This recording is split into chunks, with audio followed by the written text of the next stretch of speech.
Here how it goes. I just done reading this manual 3484 book, and I just find out that this DW-291H that I'm gonna review today works kind of like the same way as this AE1200 Casio Royale, which I've done a review video before.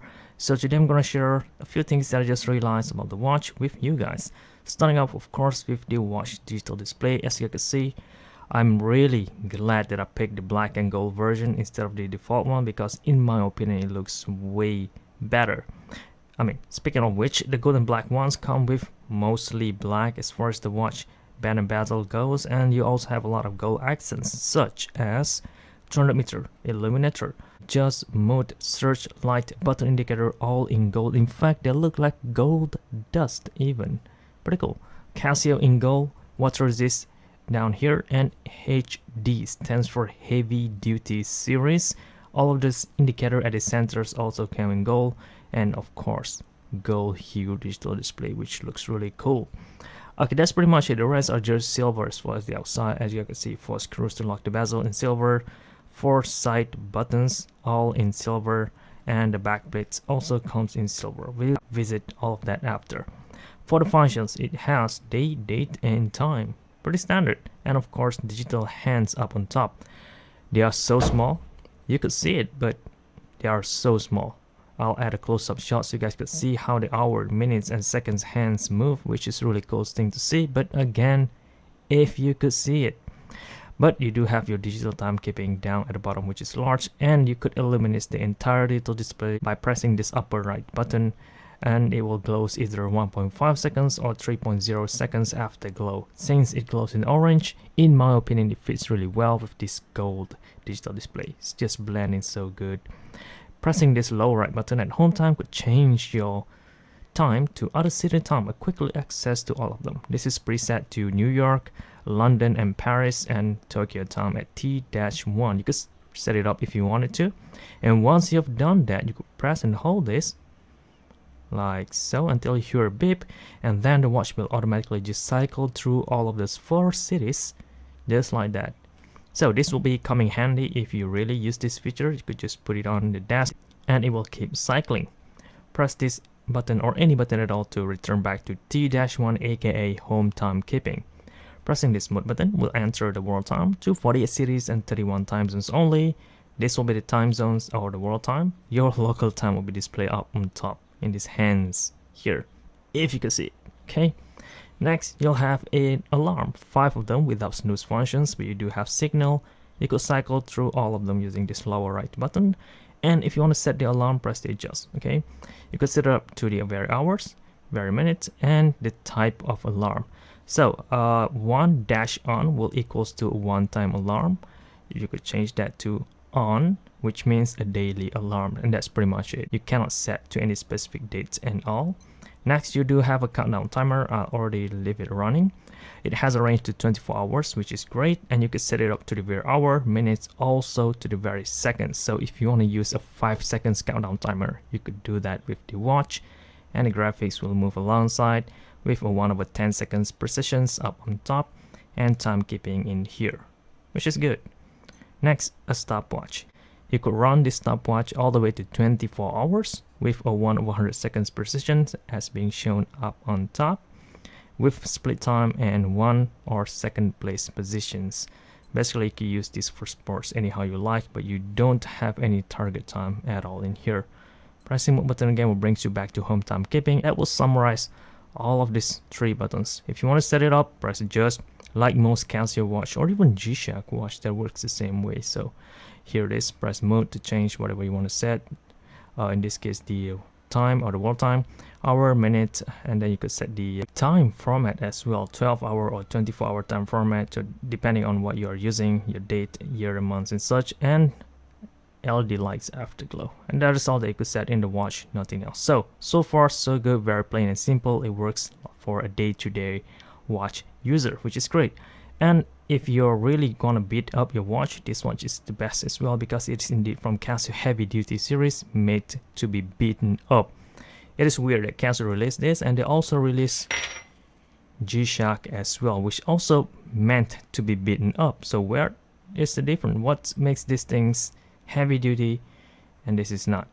Well, basically this is still a heavy duty, but much more heavy duty, if that's even a word, you know, so you could beat this up way more than one of this, because the material that Casio used to build this heavy duty series aren't as good as one of those used on a G-Shock watch.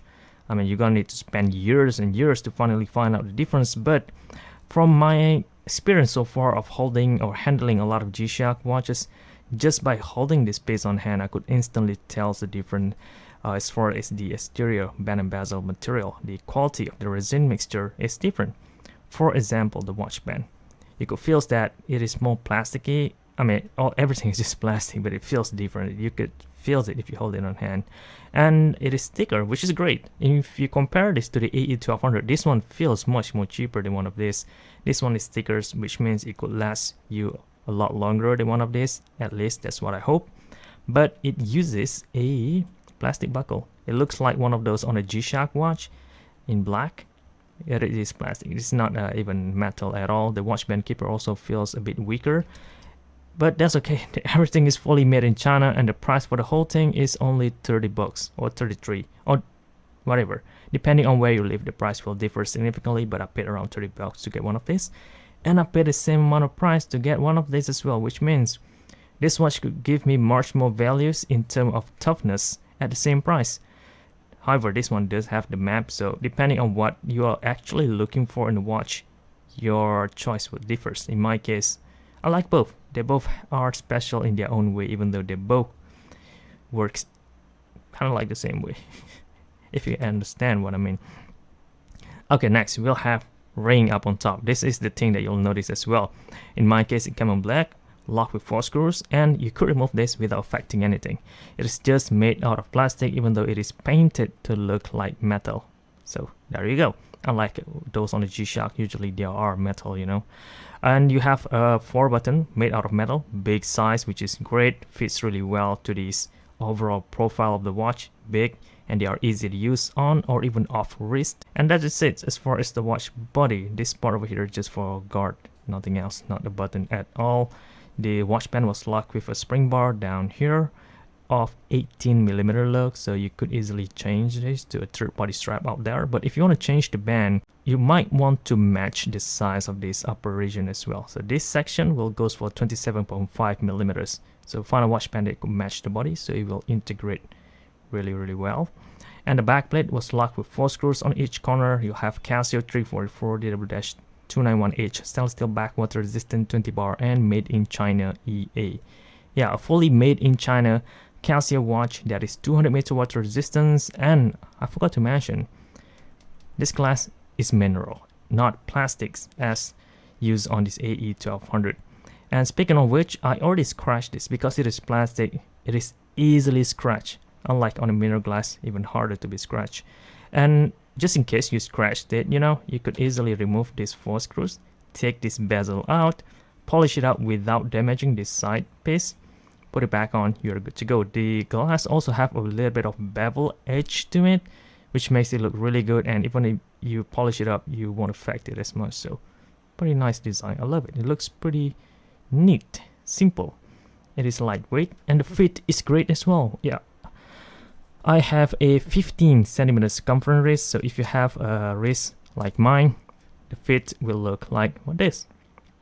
It fits really good. I don't even have to wear it all the way up, meaning if you have a smaller wrist, you could pull this off, assuming if you don't mind the big appearance.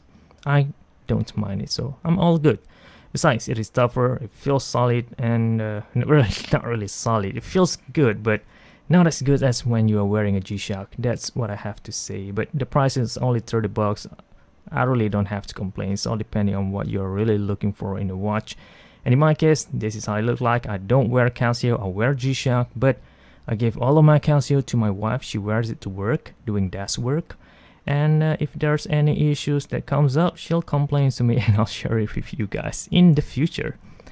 So far, that is it I have to share about this DW-291H Gold Black version. Really good. See you guys then. Thank you very much for watching. This is Shaz, and I'm out.